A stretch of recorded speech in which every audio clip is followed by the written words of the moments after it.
Good afternoon, everyone. Welcome to today's Indians program. This is the second class on forensic psychiatry we are going to take today. We have with us Dr. Suresh Badamat, who is the professor of psychiatry, and he has keen interest in forensic psychiatry. Before we start the program, I have a few housekeeping announcements. One is that when you log in, please log in without audio. Video, it's up to you, but please mind the background when you log in. So if you want to ask any questions in between, kindly go to chat, which is available in the Zoom application, and either raise your hand or type in the chat. We'll try to answer those queries in between. If you have any other doubts in between, you can also contact us through our WhatsApp group or mail us. So we'll see that, and then we'll get back to you during the meeting or just after the meeting. I invite Dr.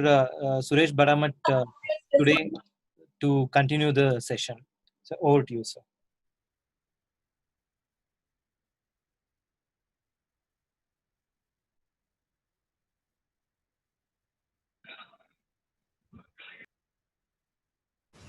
Now I would like to start my presentation. The insanity defense starts with an assumption telling that everyone knows the law is one of the first assumption. The second assumption is everyone is sane until proven the contrary. So that is the second assumption. And also whenever we do the assessment, especially in insanity defense or in forensic psychiatry, whoever comes for the assessment, you will assume they are normal. And you will start collecting evidence whether they have abnormal or they have psychiatric illness. That is how we go forward. Rather than in clinical psychiatry, what we do is everyone who comes to psychiatry assessment is we think that they have mental illness. But here in forensic psychiatry, you have to assume that they are normal. That is the way you go forward.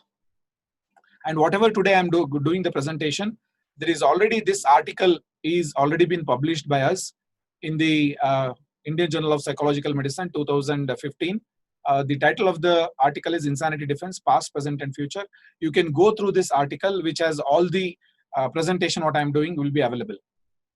Before I start, I would like to put you to the context of insanity defense comes from our Indian Penal Code section 84.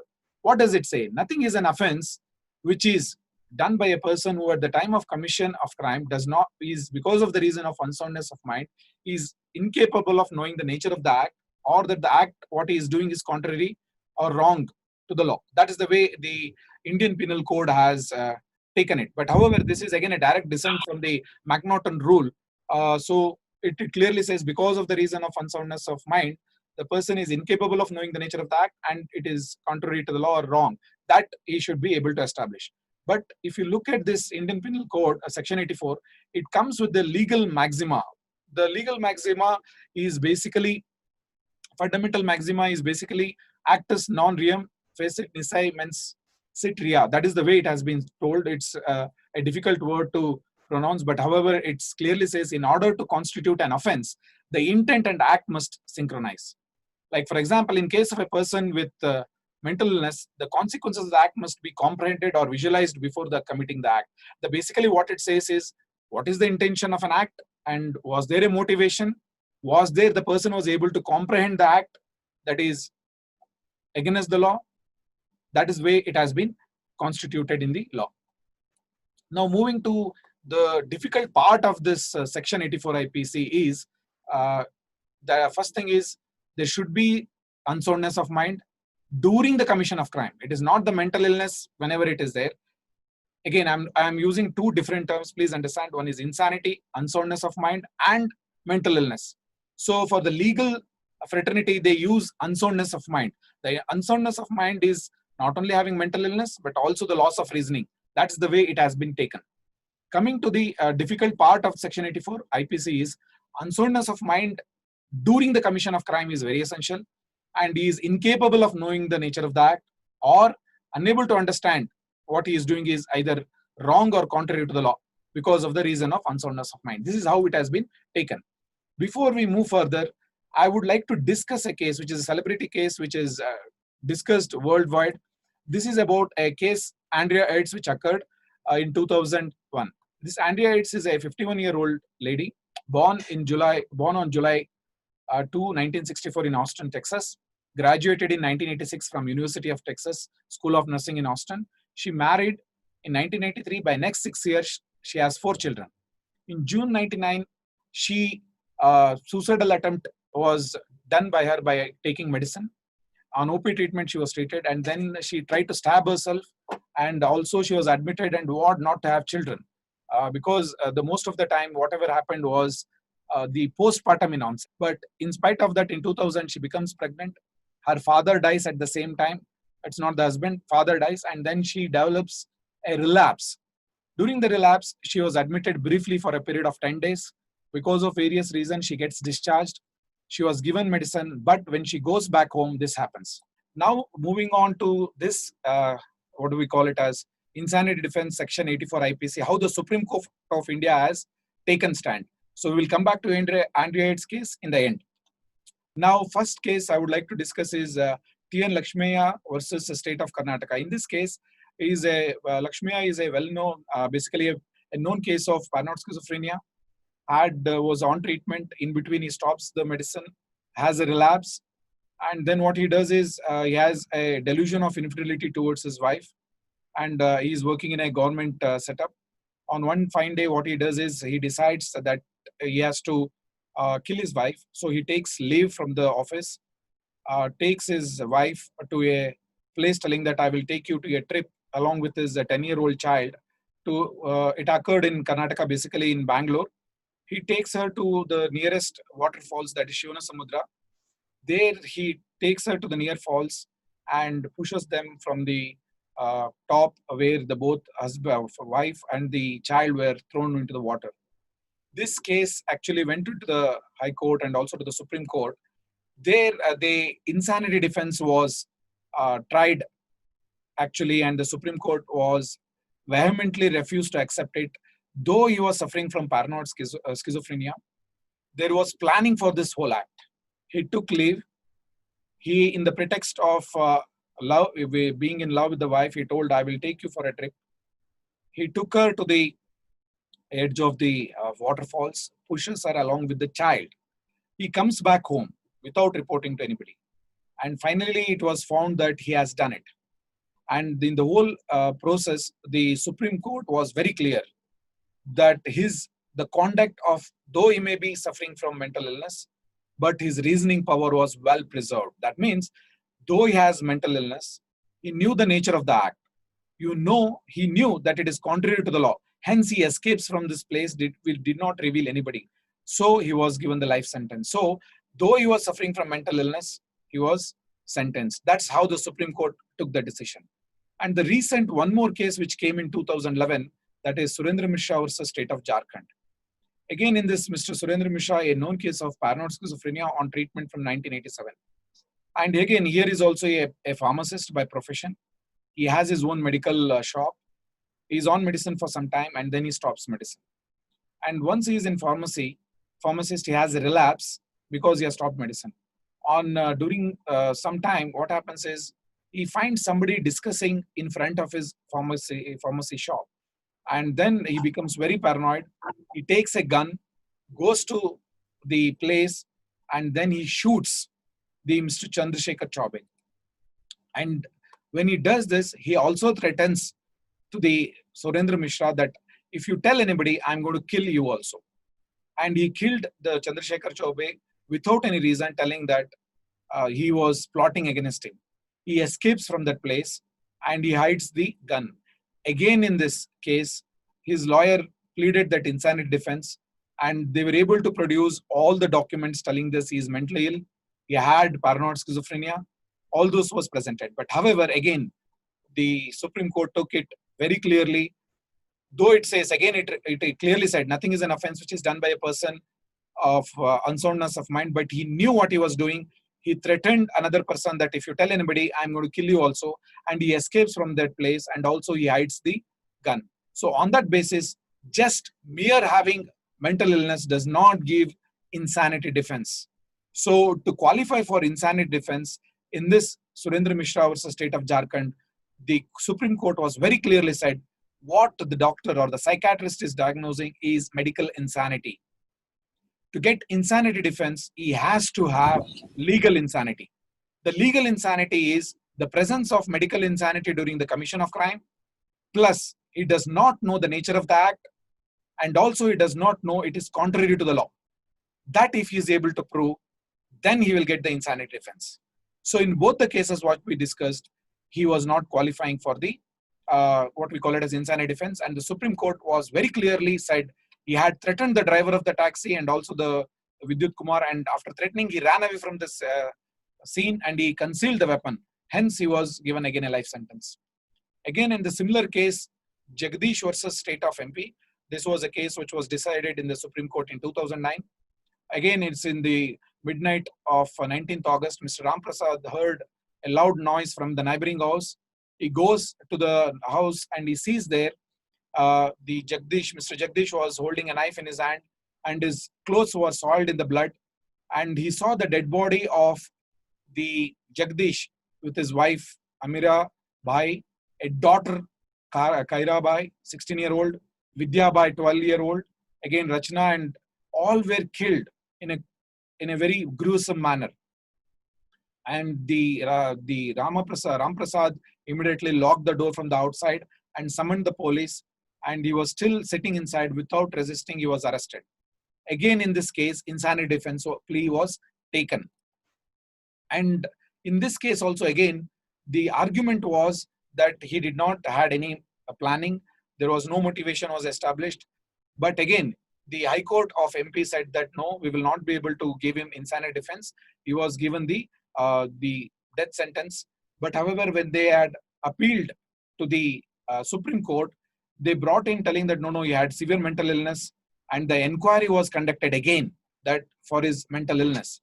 During this process, there was an inquiry. They came to know when the inquiry was conducted, the Grama Panchayat of the place where he was there, Achalapur, where the issue was taken, there they came to know that he was using cannabis, and because of cannabis he was mentally disturbed. During intoxication he used to become very, what we call it as violent, and he used to attack people.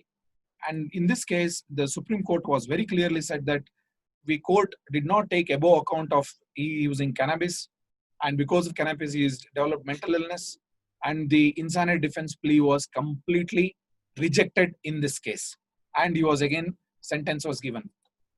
And the one more case, this is again, this is moving from section 84 IPC to moving towards the 84 to 85. This is again a very interesting case which came in 2007. Shankar Jaishwar was again a person who was a normal person but used to take alcohol, used to become very, very intoxicated. In one of the evening, he takes alcohol, becomes very intoxicated. He starts quarreling with his neighbor, and in this process, what he does is he takes a knife and stabs his Tarak Jaiswar. The many people saw the whole incident, and the victim was taken to the R.J. Khan Medical College. There, when he was taken, he was pronounced death. Since many people had seen him killing that person, this Mr. Shankar Jaishwar attorney or the advocate takes a insanity defense plea. In this case, again, the Calcutta High Court, that basically West Bengal High Court, said that it cannot be given because he was alcohol intoxication is there, and it doesn't come under the section 84 and section 85 IPC, whether he belongs to it or not. But again, in this case, the Supreme Court was very clear that a person who does under section 85 and 86, a person who does the act in state of intoxication shall be liable to be dealt with as he had same knowledge as he would have taken. Basically, it says that if a person takes any intoxicating substance and gets without his knowledge after intoxication does any crime, he will be held responsible for the crime.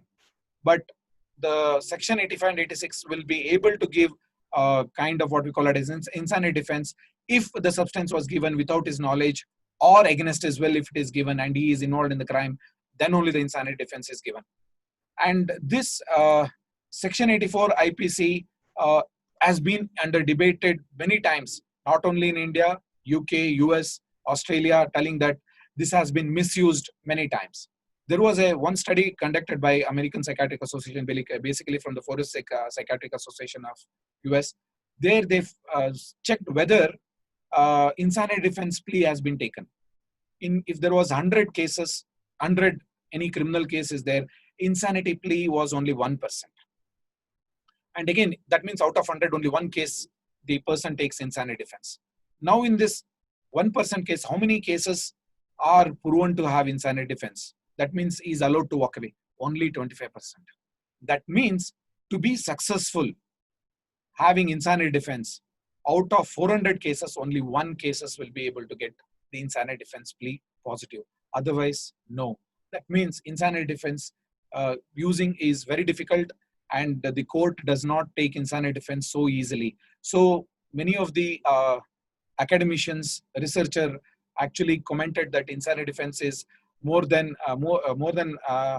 it's not abused. Actually, it is underutilized. Many persons with mental illness say that I have committed the crime, but I am not ill. It is easy to walk away from the crime telling that I have not done it, rather than telling that I have done the crime and I have to prove that I have done the crime because I was mentally ill to that level that I did not know the nature of the act and consequence of the act. And the best case as per the Supreme Court is Gajraj Singh versus State of Rajasthan. This is one of the landmark case which has been taken and discussed beautifully. I request all the students to go through this judgment because it is a 22-page or 26-page judgment which has clearly defined how the case how the case of insanity defense is discussed. In this case, again, Gajraj Singh is a known case of mental illness. He's on treatment, gets remitted, and then he's doing well. All of a sudden, few days earlier, he becomes irritable, and he is what we call it as he's tried. The family members try to take him to the treatment, but he doesn't take treatment. And then on one fine day, he becomes violent. He locks the door. He chops the head of his wife. And when she's actually, before she was killed, she was she was screaming for help. The neighbors come and they try to look into the window. Through the window, they see that this fellow had already killed her, and he has the chopped head in his hand and also the sickle on the other hand. And again, in this case, the district court, when the case was taken, again, in this case, what happens is they don't ask for insanity defense here. Why, I don't know. They have not taken the insanity defense plea in the district court. In the district court, it was clearly said that he has done the murder and section 302 under IPC was punished. But when it was appealed to the High Court, there they said, no, he has mental illness, and the old statement slips were revealed. Again, in this case, the High Court said that we will go along with the decision of the district court, the district session court, and it goes finally to the Supreme Court. In this Supreme Court, the distinction, first time when the discussion came, the Supreme Court made the distinction between legal insanity and medical insanity. And in this case also, it said that when a person says that I have done the crime and I was mentally ill, the burden of proof rests on the accused. And he has to prove that he was mentally ill at the commission of crime, and he has lost the reasoning power, which is very, very difficult to do it actually. And also again, the proving, how much is the burden of proof? It is the civil case proceeding. Evidence is required. That means it is the probability of or what we call it as preponderance of evidence. What is required is required, not the criminal case proceedings evidence is required, which is called as beyond reasonable doubt. That is not required. But further, in this Supreme Court judgment, it also said that abnormality of mind, partial delusion, irresistible impulse, compulsive behavior of a psychopath cannot be used as insanity defense. They are very, very clear. Again, I will repeat, abnormality of mind, partial delusions, irresistible impulses, or compulsive behavior of a psychopath cannot be used as an insanity defense. Now, again, summarizing, what we see as a psychiatrist, we talk about what we issue a certificate is medical insanity. That is huge. Like if you look at the National Mental Health Survey, 10 crore population is suffering from mental illness. They are all called as medical insanity. For that we give a certificate. But if that person commits a crime and during that commission of crime he was mentally ill, he did not know the nature of the act, consequences of the act, and loss of reasoning is there. That is the yellow and the red part, reasoning, loss of reasoning. Those are the people who will get the insanity defense benefit. The rest will be treated as normal, though they were suffering from mental illness. That is the crux of the insanity defense. So coming to the point again, re-emphasizing, the criteria is medical insanity, that is medical illness, mental illness during the commission of the crime. The criteria 2 is legal insanity, that is does not know the nature of the act or consequences of the act, or that is contrary to the law. That he is able to, he should prove in the court of law. So how do you assess the loss of reasoning power? Like a case has come to you into your chamber, or you are a forensic psychiatrist. How do you know? You know that he is mentally ill. One, does he have a loss of reasoning power? That second point. So that will be taken into consideration, whether there was a planning, deliberation, preparation for the act was there, whether it was done in a manner which showed desire for concealment, disposing of evidences, the manner the crime was committed. Was there a motivation? Was there a presence of accomplice? Imagine a person with mental illness would like to take around 5-6 people, accomplice. That means there are normal people who are involved, or a normal people plan for a commission of a crime. Nobody will take a person with mental illness along with them because he's a weak link. He may reveal the information. Involving a complex task, like like one of the case recently happened in US. What he does, a person commits a crime, a person with paranoid schizophrenia commits a crime, then goes to a shop, does shopping, has food, pays money through debit card or credit card, and goes back. And then insanity defense is taken. The court, by looking at the video and the footage and also the way, the manner he conducted a complex task of paying the money, what he wants he has decided, they rejected the plea of insanity defense. And whether after the crime there was a conscious guilt, did he made effort to avoid detection, and how the arrest occurred, whether he escaped from that, whether he made any false statement, all these will be taken into consideration for loss of reasoning. This is about the how we understand.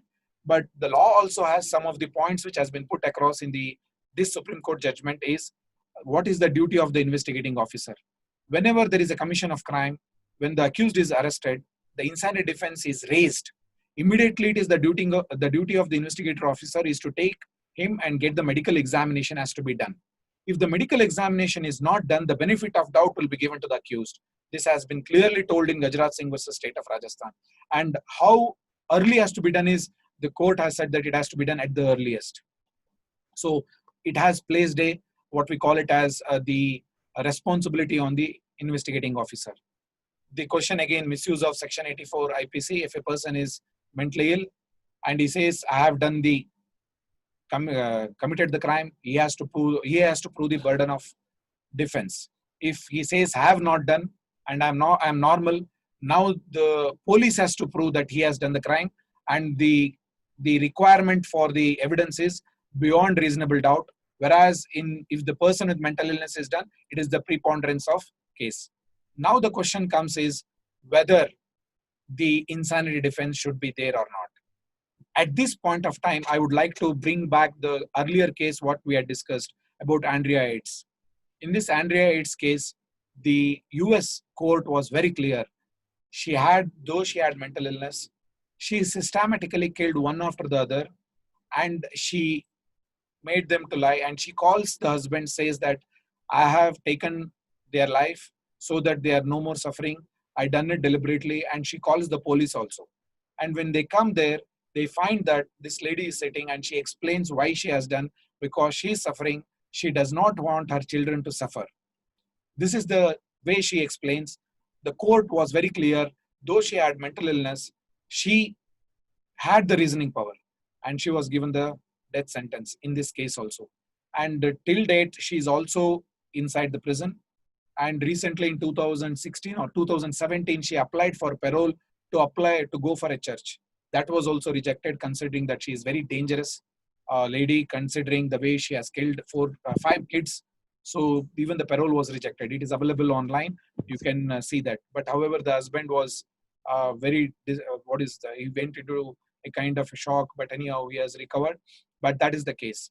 Looking into all these aspects, the US has already removed insanity defense in 4 states, Kansas, Montana, Idaho, and Utah. In these states, the insanity defense no more exists. What does that exist? If a person has mental illness, it's more of a diminished responsibility. In these states, they say, yes, you have committed a crime. You will not be sent to the prison, but you will be sent to the hospital. Rest of the life, you will be spending your life in the forensic, high forensic unit. They will not be allowed to stay in the civil society. That is how the discussion has occurred. But I don't know whether should be applicable in India. It's a matter of debate. Now, coming to the last part of my presentation, whether insanity defense should be taken, how it has been evolved. But unfortunately, till date, if you look into the Supreme Court judgment, they continue to use these terms called insanity, unsoundness of mind. But however, Mental Health Care Act of 1987 or Mental Health Care Act of 2017 also says that not to use these derogatory, discriminatory words. And again, the burden of proof has been put on persons with mental illness. Many a time, these people may not be able to prove that they had severe mental illness and they were unable to understand the nature of the act. And again, the whole issue of Section 84 IPC is for mental illness. Whether that is applicable for mental retardation is a questionable entity, because mental illness and mental retardation is a different preposition. Because many a time these mild to moderate or people with mental retardation are utilized by many of these antisocial elements to what we call it as transport drugs, or they'll be used for various other activities. And coming to the one of the important other is, again, the Supreme Court was very clear. If a person has to use insanity defense, it has to be used in the early part of the litigation. If it has to be raised during the session court time only, not at the High Court or in the Supreme Court. That means insanity defense has to be raised when the person gets arrested, when the charge sheet is made, when the case is discussed at the session court. It cannot be raised in the High Court or Supreme Court, because they said if you are doing it, there is some kind of planning to get him out. So it has said that it has to be used in the early part. And Section 84 IPC is, again, it's very categorical, it is present or not. But however, in European countries, there is something called as diminished responsibility, where if a person with mental illness has committed a crime, he will not be given death penalty, but he will be asked to serve a minimum sentence, or he is asked to be in the forensic high security forensic this one. And again, Section 84 IPC revolves around reasoning. But however, it does not take into consideration of something called as affective disorder, like depression, mania, where even these, again, a person with severe psychotic depression or severe depression may feel that what is the point in living, though he may not have what we call it as delusions, or loss of reasoning may not be there in these kind of things. So the affective disorder or affective element is not taken into consideration.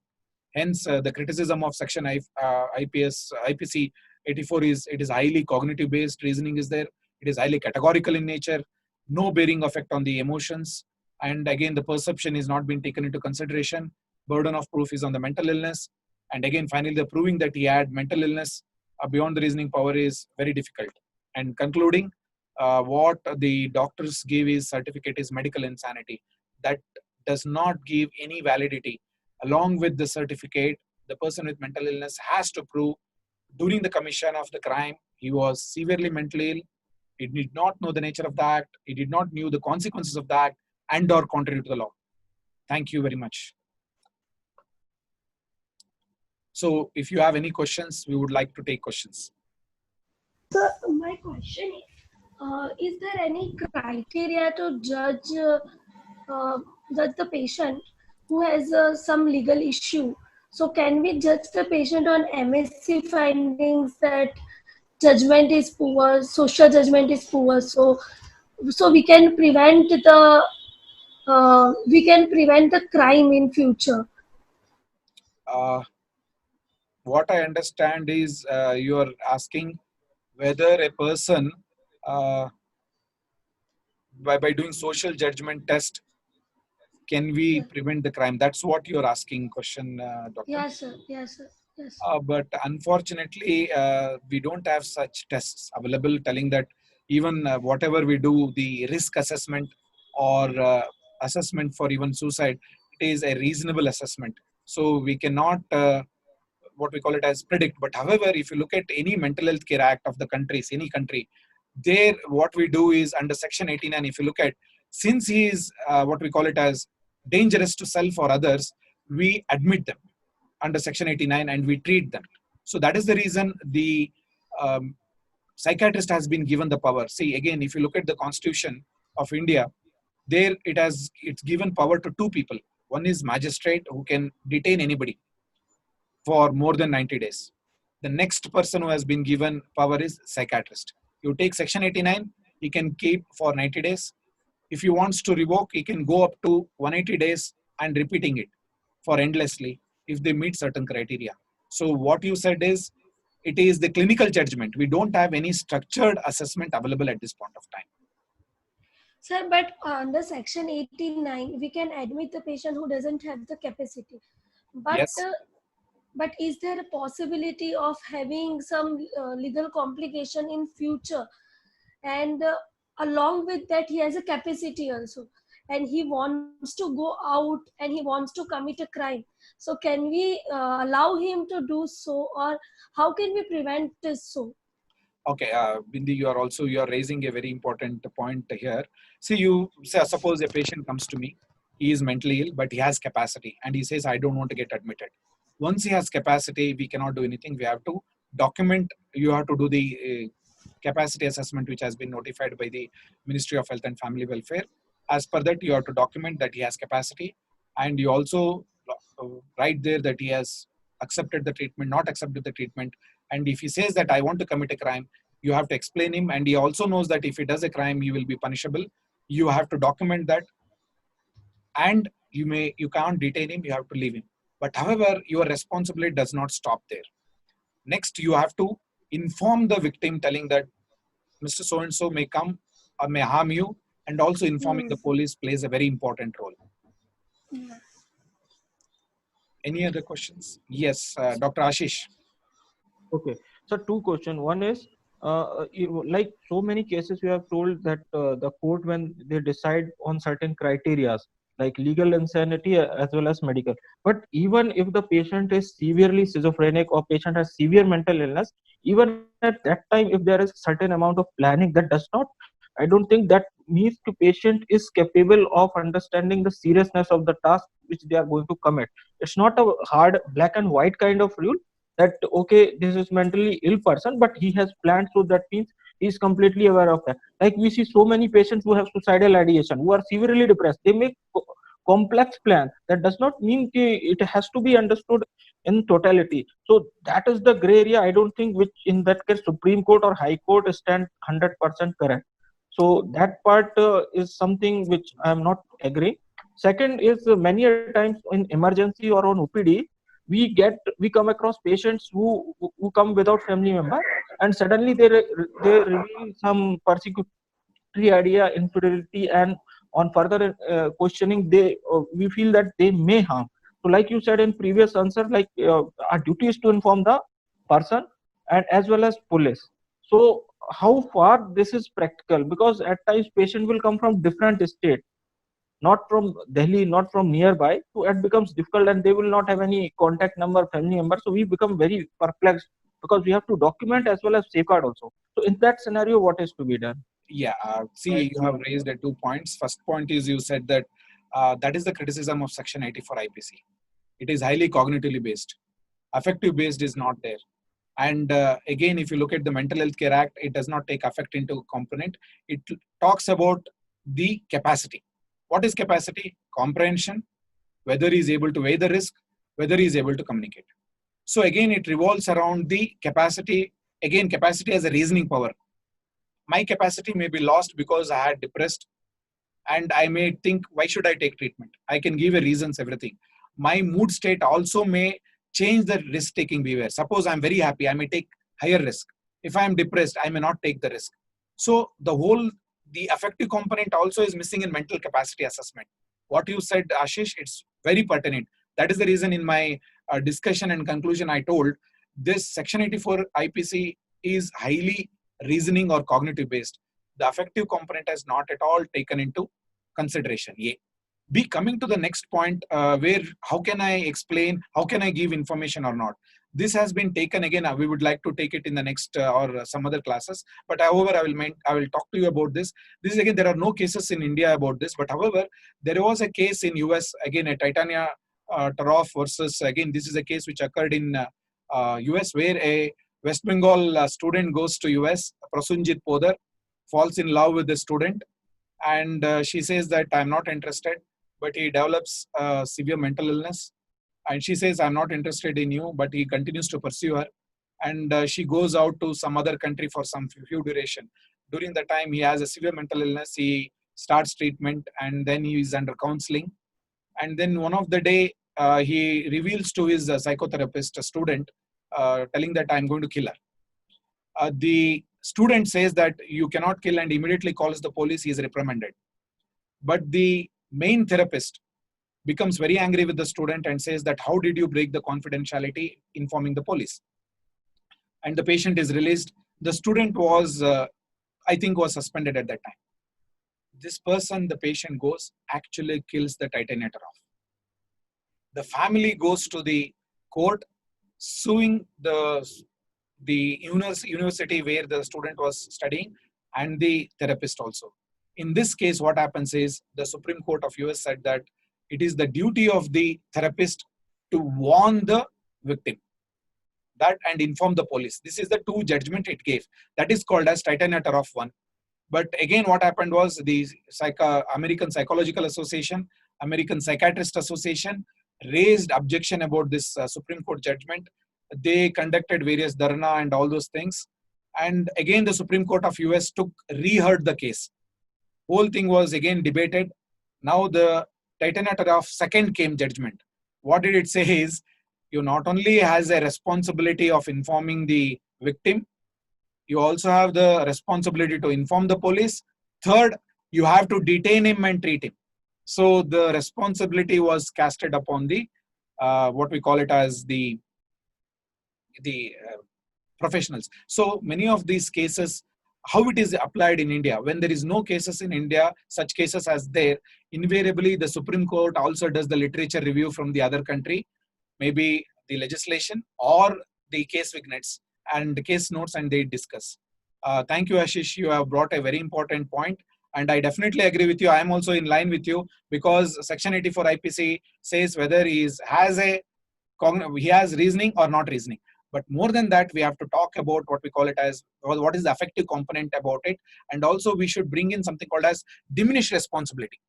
Like he is mentally ill, but he has to take treatment. He has to be on treatment for life. He has to be whatever. That amount has to be given some leeway. I completely go with you, Dr. Ashish.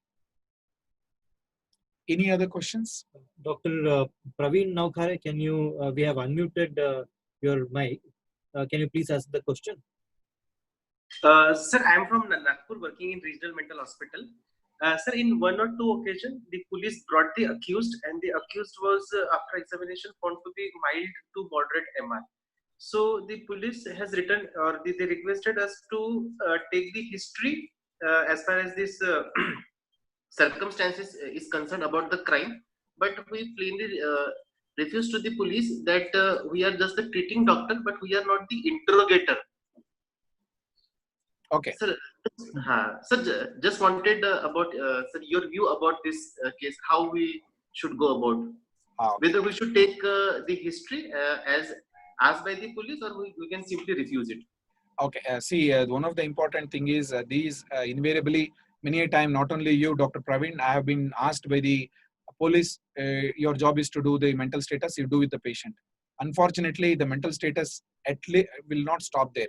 Because when you attend the court of law, the police will not be standing there. You will be answering the court. And as an expert witness, your job is to assist the court in bringing out the truth. So we have to collect all collateral information. What are those collateral information? Ask for FIR, ask for postmortem report. I do this in almost all cases. I take the investigating officer telling that, do you want to win the case? If you want to win the case, you have to help me, because I am on your side. So please provide me FIR. And I request him to come and meet me. In demands, most of the IOs, many of the time they come and discuss with the case. They, sir, this is the way it happened. And they will give us the FIR. They will give the postmortem report, because I want to know how much force was used to kill a person. Is it too much of force? Was it planned? Was it unplanned? What was the weapon used? Whether the weapon was brought before the commission of the crime, or whatever he was available there, he took the weapon and killed. All those things we will take into consideration.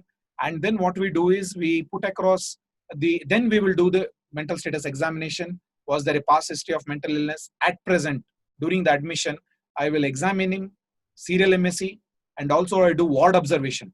Again, the person may say that whatever, many a time, because our clinical interview says, do you hear voices? Patient may say yes, and you may just, if you are not well versed with the forensic psychiatry, you will say he's hearing voices.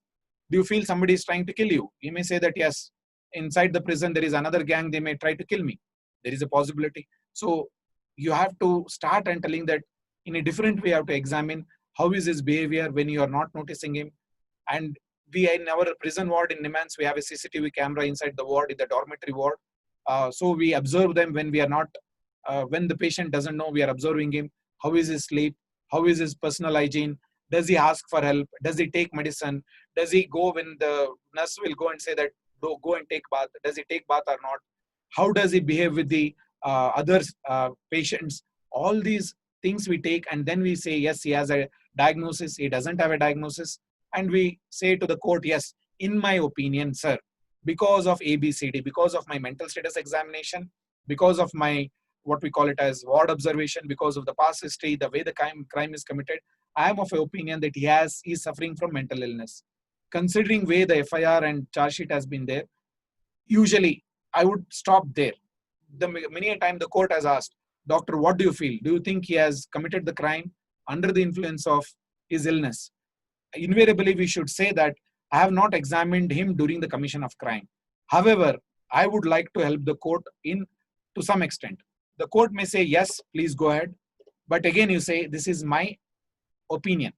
Don't say that it is the 100% truth. In my opinion, considering A, B, C, D, again, logical deduction is very important in the expert opinion. You cannot say, because of my experience. You have to say, in my opinion, because of these A, B, C, D, E, F, G, H, what we call it as logically, I am putting all these evidence together.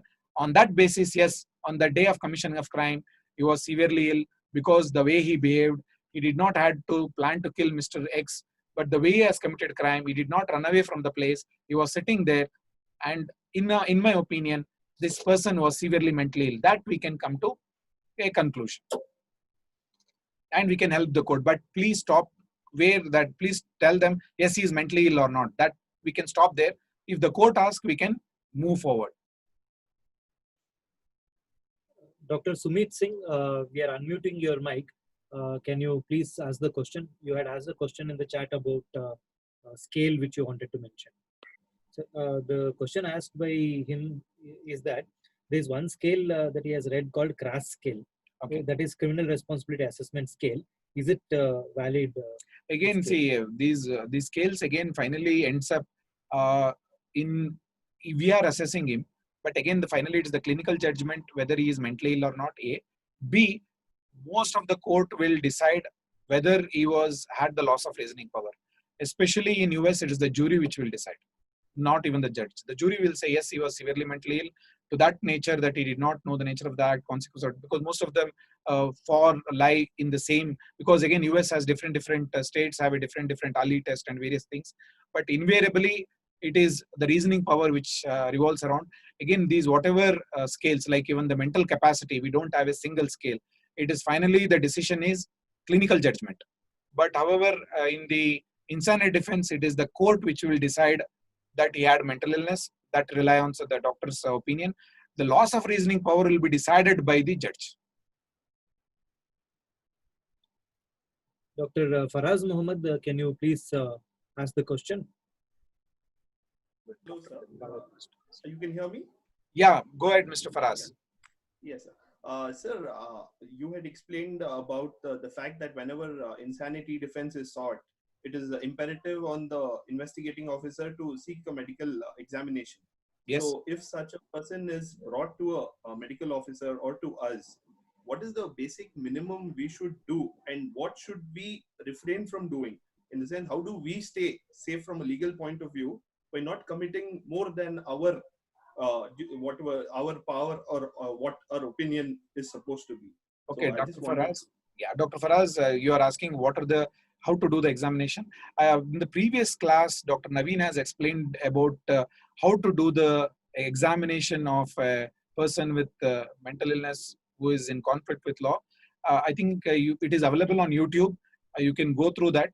there is a clear how to do the assessment. And also Dr. Naveen also discussed about how to do the assessment of fitness to stand trial. So it is available on the YouTube. It is in the same forum we have discussed. Dr. Gangadhar wanted to ask question. I am attending to District Central Jail in Nellore Yes, sir. weekly once on Thursdays. Yes, sir. Already the prisoner who has been improving, he says that now he has not committed a crime. Okay. He says that I have some evidences, Okay. and he is already improving from the illness which I am treating for last 2 years. Okay, sir. What we are supposed to do? He says that I have some evidence. Sir, the legal is he convicted prisoner or an under trial prisoner, sir? Convicted. Sir, that then what we have to do is actually he has to appeal to the High Court, sir. He is improved. There are some cases like this. What happens is being in charge of prison wards since past 20 years in Nimans, many a time there is a crime in a locality. Imagine there is a crime in Lucknow and in near the one of the locality where Dr. Alim is there. What happens is there because it is a high profile case, the police starts combing operation. And what happens in the combing operation, they find somebody wandering there. Invariably, there will be wandering mentally ill. The police is also under pressure because they have to solve the case because it's a high profile murder case. So the police will come and say, we have solved the crime. We have found a person who is wandering there. And the media is also happy. The police has done the case. And many a time, these such cases are well known because there is a locality, there is a crime, and they found a wandering mentally ill. They put him in charge, and the person with mental illness will not be able to defend himself. This is the commonest case, sir. It may happen, and obviously the legal aid has to be given to him under the Mental Health Care Act. I think section 80, section 26 or 27 talks about legal aid. So he has to be given legal aid, and he can appeal to the High Court, and he can say that whatever is the evidences he has, we can facilitate. We can call the District Legal Service Authority in your place, or the State Legal Service Authority. You talk to the member secretary. So and so is mentally ill. I have treated him now. He is doing well, and he has been wrongly been confined. Please take this case. The State Legal Service Authority takes the case, and they will fight for him. Yes, Salim. I just want to know a few general things. What we should not do in such cases. Things to avoid in general. In general, the best thing is if you are seeing the case for the first time, don't issue any certificate. Please admit the patient, observe him, and then start telling that approach the patient he is normal. Though whatever they say, you say he is normal. Don't make any diagnosis in the first instance. Please don't do that. But many a time which I have faced in Nimans is the patient is brought by the police. First, the junior resident says he makes a diagnosis of schizophrenia. And by the time it goes to senior resident, it becomes depression. And we have admitted him. And after 1 week or 2 weeks or 3 weeks down the line, I make a diagnosis that he is normal. Now, when the file goes to the court, in the court of law, they will ask, your doctor only has made schizophrenia. Another doctor has made what we call it as depression. And you are a professor, you are telling that he is malingering or he is normal. How can it be possible? So don't make any diagnosis in the initial contact. Wait, observe. Once you have a sufficient evidence, then make a diagnosis. Keep provisional diagnosis maximum. And I have an unwritten rule within the department. Whenever there is a prison case comes, don't make any diagnosis. Please do inpatient admission over a period of 2 weeks, 3 weeks, then come to a diagnosis. And what we do in our prison ward in Nimans is we do the diagnosis during discharge. Till then, we have gathered the evidence. And then because of these evidence A, B, C, D, EFGH, we are of the opinion that this person is suffering from this illness. So don't jump to conclusion, especially in forensic. Because if you have done something, you have to testify in the court of law. To testify, you should have a logical build-up of your evidence to say that my expert opinion is valid. Sir, myself, Dr. Mahesh from Baroda, Gujarat. Okay. We have case referred from investigating officer that patient has killed his wife and son throw them in the canal, and after third day he's repeatedly saying one same sentence, and then police bring to us and says that please treat him. They don't ask for any certification, they ask for treatment purpose. We are keeping him from last 4 days, but still we are observing he is repeating same sentence. He is saying that कि ऐसा हो गया, दिमाग खराब हो गया, दिमाग खराब हो गया. Otherwise his behavior is normal. So how long should we keep him for observing? And if I, doctor, if I'm in your place, what I will do is I will definitely keep him for a period of 3 to 4 weeks. Call the family members, contact the local police station. Invariably, the police station which is nearby, and if you say, I'm so and so doctor, I want to know about this case, they definitely will help you. They will call the family members, try to ascertain how it happened. But at this point of time, this fellow is able to give logical reasoning immediately after the commission of crime. Invariably, if he says I have mental illness, it is very difficult to defend, because immediately after the commission of crime, he was missing for 3 days. That means he went for hiding. Now he says that I have done something wrong. Or you ask him, what you did was right or wrong? And he says, yes, I have done wrong. What do you think the court will do? If he says the court will do ABCD, they will give him a punishment, then definitely insanity defense cannot be used. Though he can use, but the court will not give him the benefit of Section 84 IPC. Please keep him for 3 to 4 weeks, sir. Observe him. Serial mental status examination. If his ward behavior is very good, his biological function is very good, that means he does not have severe mental illness to the loss of reasoning power. Sir, his biological behavior and other behavior with cordial with the other prisoners, and his family member informed that he has taken alcohol at that day. That information we have got.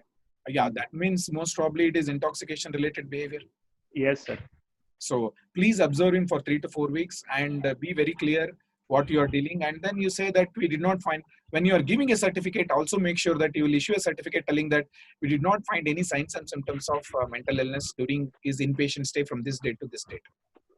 If he still is saying, actually in verbalization, he is repeating same sentence since 5 days. And if he is continuous, then still we can say it is a normal behavior. Obviously, because see, it is, he says, for example, in your case, he says that whatever has happened, I was mentally ill, whatever he says. But the rest of the behavior is normal, no? You can talk to him about his place, where did he study, what happened. But he answer only single sentence. He not speak any other word. Okay, so he is making active, resistance to talk to you, because he is worried that he may be disclosed. So this is a possibility, and many a time, many patients also will talk about this issue. I don't remember. Again, the Supreme Court in one of the judgment has said that loss of memory cannot be considered as an insanity defense. So it's very clear. If he says, I don't remember, the police also has to find the evidence. If you are able to get the evidence, he will not be given insanity defense. In this case, you observe him for a period of 3 weeks. He may say whatever he wants, sir, but his behavior is fine. His biological function is fine. And he says repeating same sentence will not qualify for any diagnosis. Okay. If a person has perseveration, that does not qualify for any diagnosis. He should have delusion, he should have hallucination which lasts for 1 month. Then you can make a schizophrenia under ICD-10. Because by just perseveration, you make a diagnosis, definitely the prosecution lawyer will ask under what ICD-10 criteria you have made the diagnosis, which will be very difficult to comment.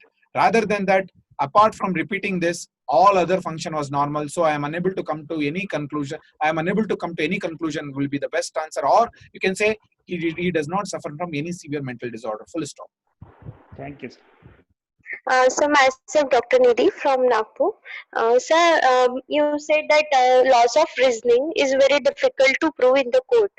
So are there any cases where legal insanity is proved and patient have got the benefit of Section 84 IPC? Yeah, there are few cases where the cases has got the benefit. Like for example, in one of the case, the patient said that he was seeing devils and he wanted to defend himself from the devils, and he threw the chair, and unfortunately the chair went and fall on somebody's head, a small boy who was passerby, and he had an accident. So there the insanity defense has worked. So such cases, they will be, because there was no planning and the motivation was not there. He had a clear-cut diagnosis of schizophrenia, and that was the reason he was allowed to walk away. And going further, see, please understand, all of you, how the court looks into the way. For example, Mr. X has his wife is having a relationship with somebody else. It is equivalent to delusion of infidelity. That does not give him the right to go and kill her. If his wife is unfaithful, he can give divorce. Even if he finds her in a, what we call it as a compromising position, he is not allowed to kill her. So similarly, infidelity of delusion does not mean that he will kill her.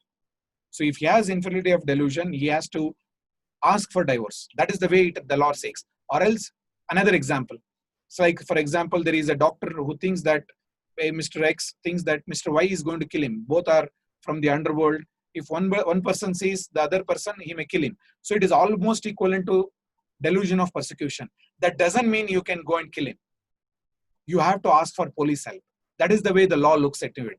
Or else somebody comes and says to me, go and kill him. It is almost equivalent to auditory hallucination.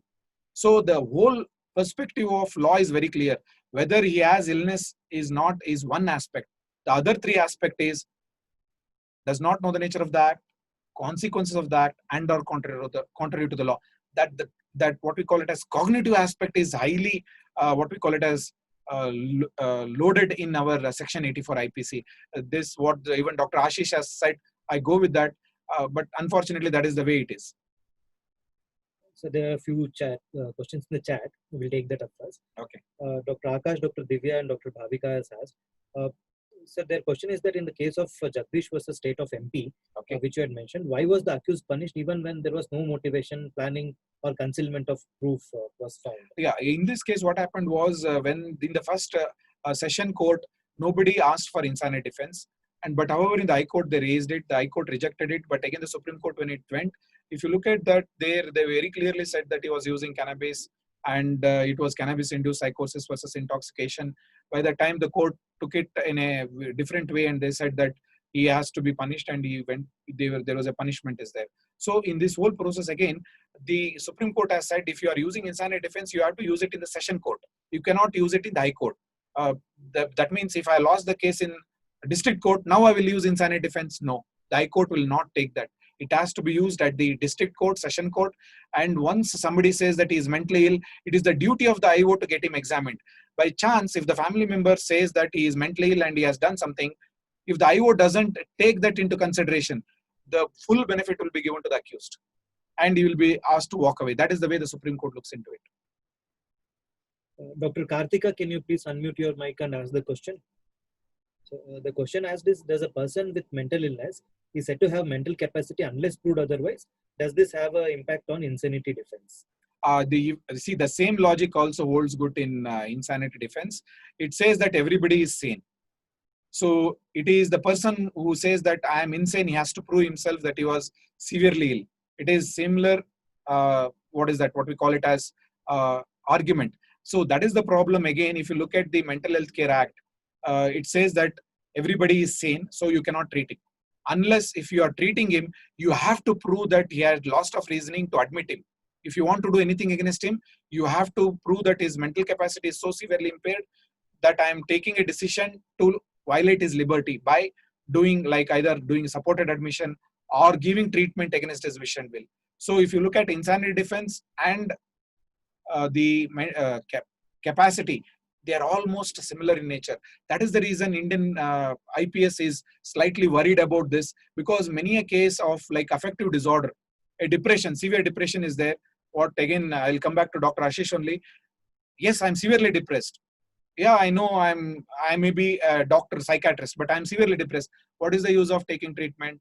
I know the literature review says that 60% of the severely depressed people do not respond to medication. Even if you give ECT, there will be only 30%, another 10% improvement. 40% do not improve. I don't want to take treatment. My complete capacity may be normal, but unfortunately, my affective state is making me to take a decision which is weighing of the risk is different.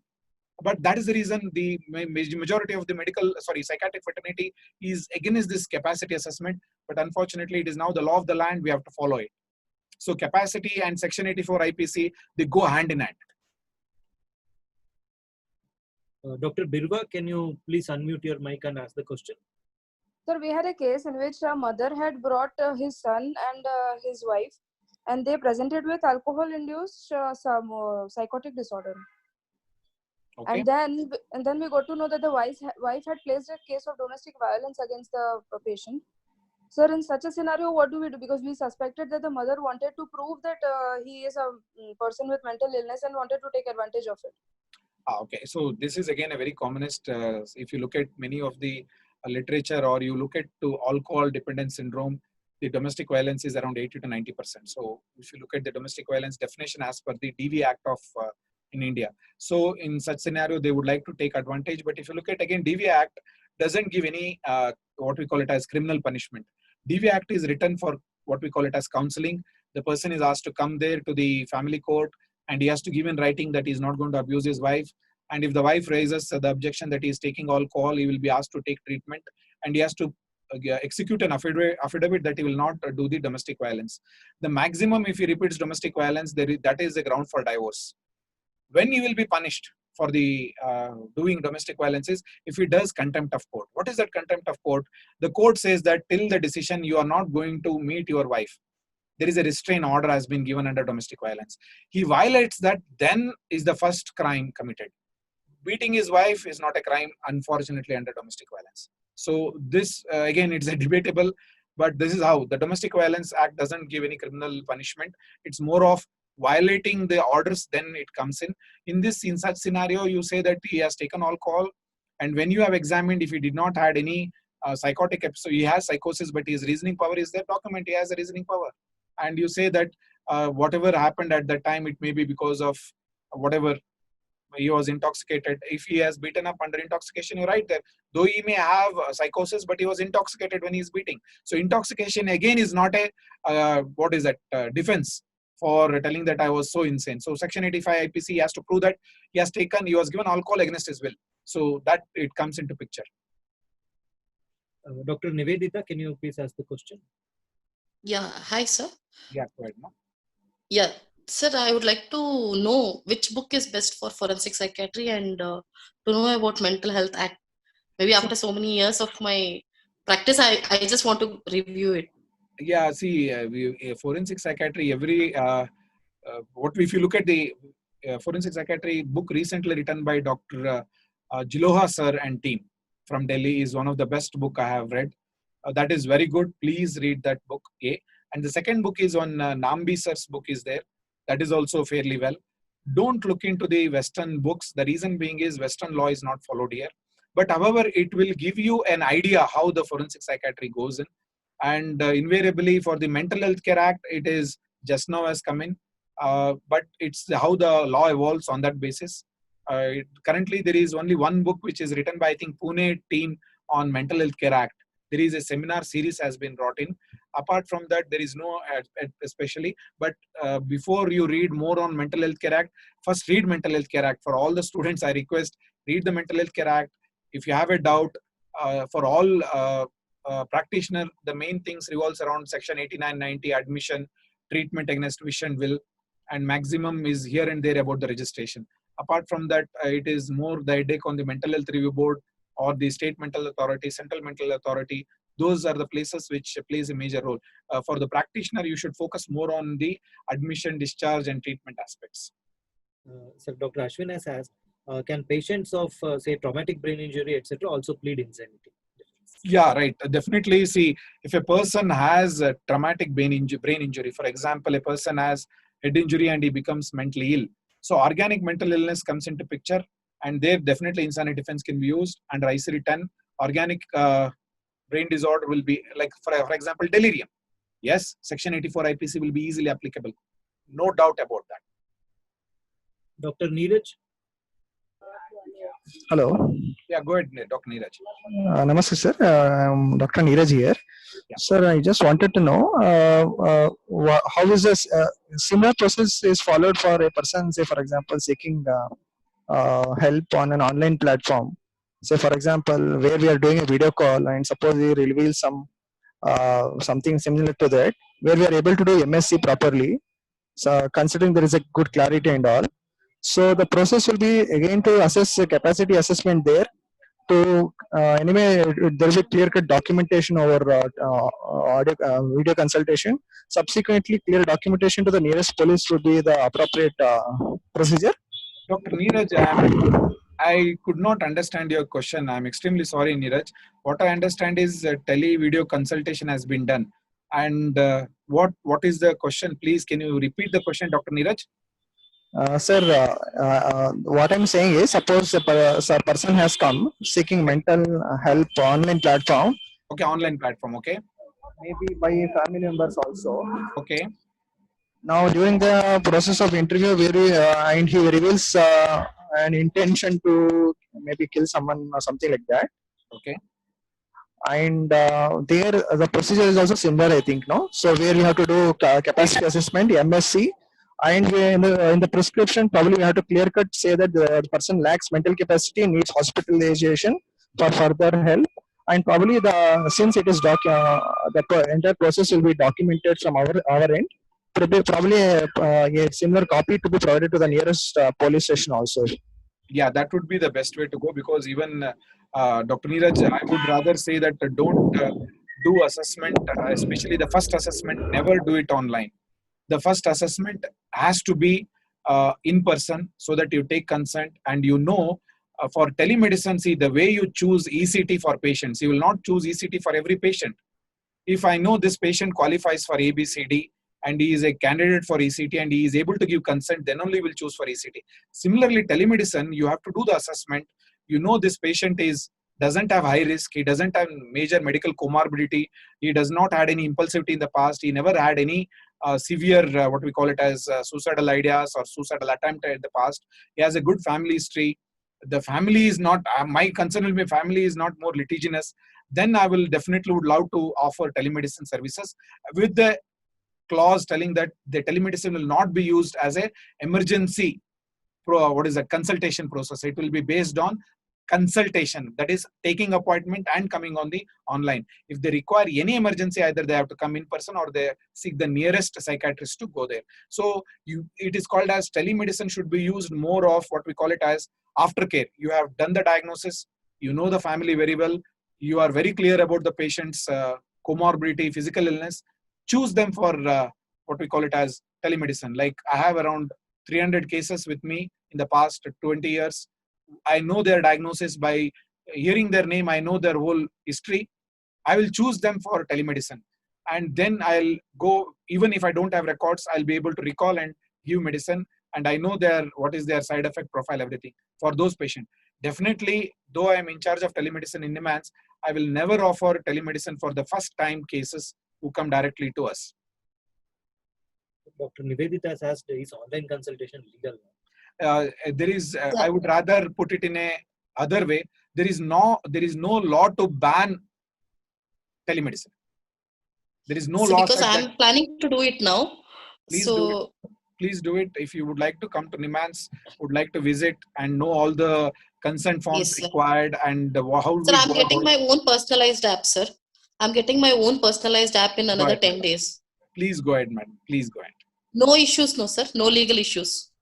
That is the reason I told you, please do telemedicine for the cases where you know the diagnosis, choose the patient wisely. The career counseling therapies can be done online, no issues. Again, you are taken a patient for counseling and the person has suicidal ideas, who knows? So first contact has to be in person. Take the consent, look for the risk factors, choose wisely. That is the way I'm going to tell. So because I'm currently working in MedLife, I do online consultations. So they're paying me also. So it is very difficult to make their contact because I'm getting calls from different parts of India. So that's why I'm asking you, is it legal? Sometimes it is very difficult to assess online. I would rather say, is there any law to tell it is illegal? No. So there is no law, no, but you are going in a very high speed. There is high possibility of meeting with an accident, Dr. Nivedita. So I would rather say, because if you ask me, I would rather advocate telemedicine aggressively in those patients whom you know the diagnosis, whom you are comfortable, you know what we call it as the side effect profile, physical comorbidity. You have to tell them that every 6 months you have to do lithium test. You have to tell them you have to do every 6 months like LFT for valproate. You have to take the consent And you also have to tell that this telemedicine platform will not be used for emergency purpose. Emergency consultation will be done only with the local psychiatrist, not with me. All those has to be taken and has to be explained. Otherwise, what happens is tomorrow they call you and you do something or you tell something, it does something, you will be in legal soup. Let's be very clear. So many a time it can be misused against you also. Somebody commits a crime and for next 6 days he is undergoing counseling under you. And tomorrow he will ask you, Dr. Nivedita, give me a certificate. I am on treatment since 6 days. So you now, since you have seen him for and you would have recorded. So it will be a problematic issue. So I would rather And they will have record that I have done online consultation. Yeah, record, and he may do also video recording. Nowadays, the technology is so good. So I would rather ask everybody to choose those patients whom you know the diagnosis and they are already there with you. Choose there. Don't choose. We have not gone to that level that to do first hand immediately because it requires a lot of skills. So any other questions? Thank you, sir. Thank you very much, sir. I think we had a nice discussion. I have discussed that there is an insanity defense. We will circulate the article also, which we had written. And it was nice meeting you all. Have a nice weekend and happy Dasara, which is coming nearby. Thank you, one and all. Thank you, everybody, for attending today's lecture on forensic psychiatry. This video will be uploaded soon in our YouTube platform. We'll share the link to the video. It will also be available in our nimans.co.in/Indians website. So you can access all the previous videos also in this web page. And we also thank Linux Laboratories for their academic grants which they have given for conducting this program. Thank you, one and all. We are ending the meeting now. Meet you next Saturday. Next Saturday will be class on brain stimulation. It will be on brain stimulation for special population. Meet you at 3 o'clock next week. Thank you.